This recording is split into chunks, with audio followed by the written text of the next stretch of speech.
Let us all welcome, ready na, Tristan Dwayne Actina of Grade 4 with Ma'am Lisette Lopez.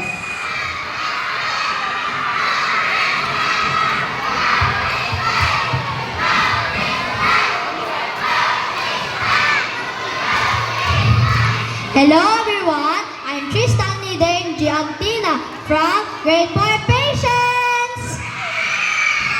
And I am here to show you a demonstration about a simple science experiment. But before we start, is it possible to put this mug on top of these two mugs just by using one piece of paper?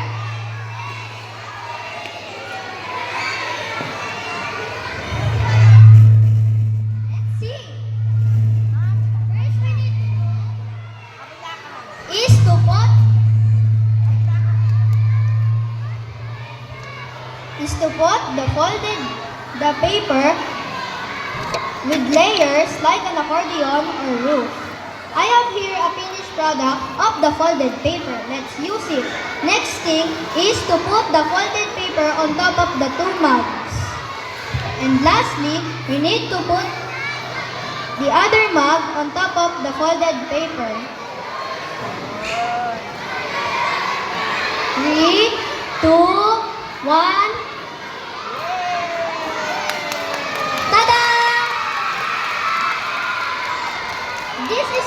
This experiment is called truss. What is truss? Truss is a rigid and generic structure of straight members arranged in a triangular pattern and connected pin joints.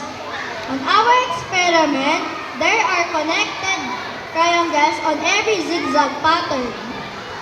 Since the triangle is the strongest shape in geometry, it is sturdy and cannot be deformed. The more connected triangles of the folded paper, the more it can support the weight of the load. That means it has high stability. What are the common applications of this experiment? The common applications are bridges, roof structure, towers, other structures found in vehicle frames, mechanical equipment, and other large-scale construction projects. This is an example of a truss bridge. What is a truss bridge? A truss bridge is a design of bridge that uses connected triangles to support the weight of the load. Our theme is Harnessing the Unknown, Powering the Future with Science and Innovation, to discover new knowledge and possibilities and applying it to develop new technologies and improve human lives. Happy Science Month celebration, everyone! Thank you! Thank you so much, Tristan. O, diba? Another science experiment. Okay, so marami na pong bata ang wala sa kanila.